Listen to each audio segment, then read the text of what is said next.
Okay. Our next video dealing with the sine rule, where we're continuing.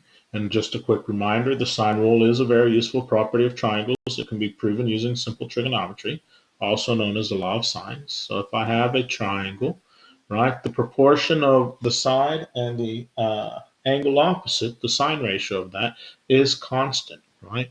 We can use this when we know two angles and a side not between the two angles, two angles and a side between the two, but also when we know two sides and an angle, but the angle not between the two, right? So in other words, in this situation, if I knew this side and I knew this side and I knew this, I would have side angle.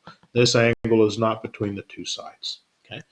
So there is an ambiguity possible with these side angle situations. Here's a little visual of how it is. Consider this figure, right? Consider this angle right here, angle A, right? It's the same for the big triangle ADC and the smaller triangle ABC, right? It's the same, right? And these two, 8.5, 3.6, 8.5, are the same, right? But now let's break the figure into two distinct triangles as mentioned, right? So now I have two distinct triangles. I have this triangle ABC and this triangle ADC. Let's determine the length of the missing side to the nearest tenth if the measure of angle A is 20.6 degrees. So if this is 20.6 degrees, let's do our work. We'll want to label our missing side. I'll go ahead and label that X and set up our equation. So we'll start using the two sides that we know, and that is the 3.6 and the 8.5. So we set up our equation.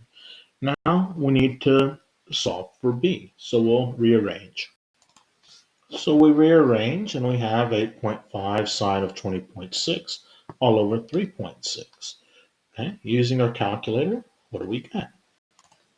Well, we put it into our calculator, we press enter, and we get 0.83. But that's the sine of B. We want to find B, so we're going to go second inverse sine of that answer, and we find our value, 56.17.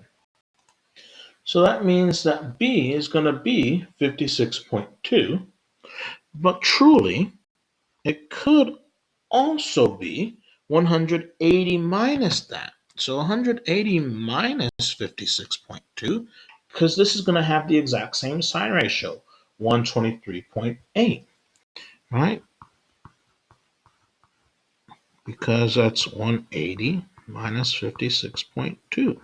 Okay, so I have two possibilities, and I'm going to come over here and look to see, hey, this piece, right? Well, this angle needs to be bigger than 20.6. Okay, well, yes, over here, 56.2 is more than 20.6. 123.8 is also more than 20.6. Now we have this ambiguity. Which one do we use? Right? This is not the same as what we had in the last example where we said, hey, beta could be 21.9, or it also could be 180 minus 21.9.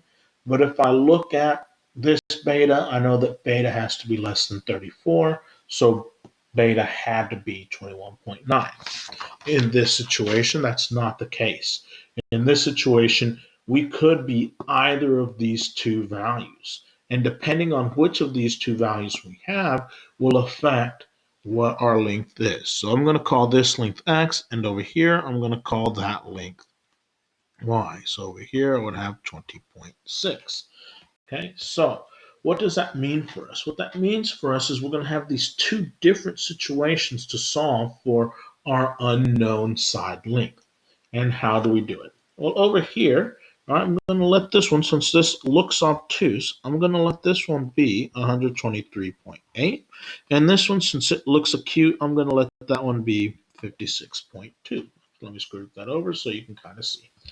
Okay, so having done that, okay, there we are. Y'all can see now. I'm going to go ahead and make my calculations. So I got to set up new equations. So I set up this new equation and notice that the equation looks basically the exact same, right? what is this C1? What is going to be this angle up here? What's going to be that angle that we're going to take the sine of? Well, it's going to depend on what the value for B was. So we need to make that computation. So we make those computations here, and we find the two different values for C1 that we could have. So I get the start of my equation set up, right, that the x is going to be 3.6 times the sine of C1. And over here, it's going to be 35.6. And y is going to be 3.6 times the sine of C1. And over here, it's going to be 103.2 because we have this ambiguous case. And I need to make sure that I do my division. So divide by the sine of 20.6 degrees, divide by the sine of 20.6 degrees. And I'm going to go ahead and use my calculator to calculate those approximate values. And if I put those in my calculator, round to the nearest tenth, right, I have then that the first one would be to the nearest tenth, x would be about 6.0, and the second one to the nearest tenth, y would be about 10.0. And hopefully that makes sense that in this situation, right, this x does seem to set up to be shorter, and we see where that ambiguity arises. So once again, side-side angle, ambiguity could happen. Okay, and then sometimes though, not one time, but sometimes your figures may not be drawn to scale. You might just have a piece and say, hey, figure out the answers if you can. All right, so sometimes when the figures are not drawn to scale, that triangle may not be possible. So let's see what we would have here. All right, so I set up the law of sines for each of these two triangles based on the fact that here I have side-side angle. Right? And over here, side angle. Right? So I know that these are ambiguous. All right? And the mnemonic that people sometimes use is that the ambiguous case is all about the base. And we can look to that part in the side angle. The ambiguous case is all about the base. And so we have that possibility. Okay, so we go ahead and come over and say, well, let me solve for the sine of C and the sine of F. Let's write that down. So we write that down, right, that the sine of C is going to be 20 times the sine of 71 divided by 18, and the sine of F is going to be 15 times the sine of 64, all divided by 13. And we'll put that in our calculators. And notice we put this first one in our calculator, and we have that the sine of C is equal to 1.05. That should ring a bell, right? But let's go ahead and check the next one. If I do 15 sine of 64 degrees all over 13, what do I get there? Here, I get that the sine of F is equal to 1.04, approximately. All right. Well, what do we know? In both of these situations, this is not possible, right? Why? Because we know that the sine of my angle must be between -1 and +1, right? The sine of my angle must be between -1 and +1. I cannot have the sine of an angle more. So there we have our ambiguous case where we don't have a triangle possible. They were not drawn to scale, right? So possibilities that no answer, possibility of two different answers, or possibility of a single answer.